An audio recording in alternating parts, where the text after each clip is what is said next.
مکتوب نمبر 64 بنام معاویہ، اس کے خط کے جواب میں امام علی کا ارشاد: اما بعد،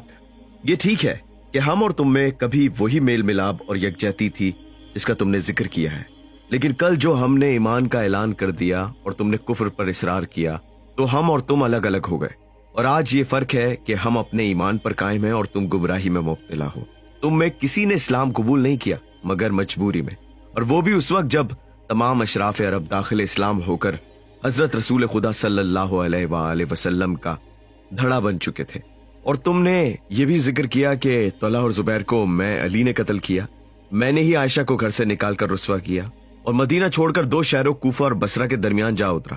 مگر یہ وہ باتیں ہیں جن سے تم لا تعلق ہو، لہٰذا نہ تم ان کے جواب دے ہو نہ اس زمن میں مجھے تم سے معذرت کرنے کی ضرورت ہے۔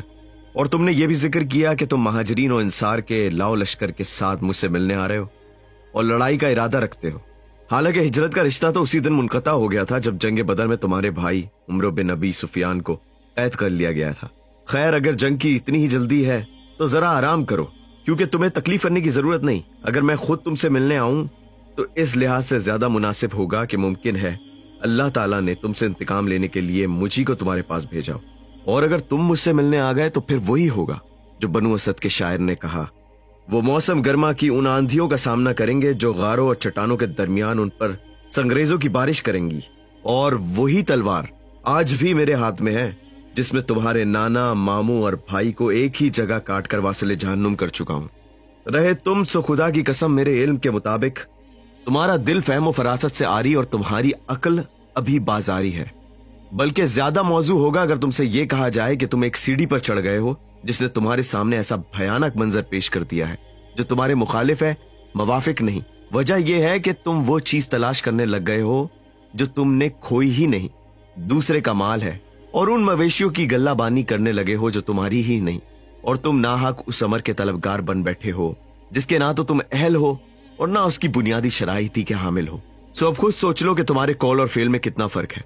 اور تمہیں اپنے چچاؤں اور ماموں سے کتنی قریب کی مشابہت ہے، جنہیں بدبختی اور آرزوئے باطل نے حضرت محمد صلی اللہ علیہ وآلہ وسلم کا انکار کر دینے پر ابھارے رکھا۔ چنانچہ تمہیں اچھی طرح معلوم ہے کہ انہیں پچھاڑ کر کہاں کہاں مارا گیا، نہ تو وہ مصیبت کے وار کو روک سکے نہ اپنے محفوظ مقامات کی حفاظت ہی کر سکے۔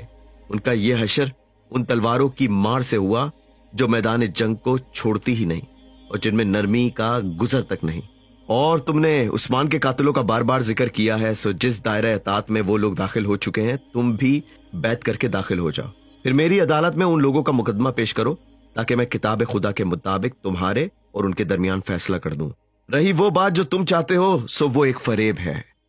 جو بچے کو دودھ چھڑاتے وقت دیا جاتا ہے۔ اہل سلام کے لیے سلام۔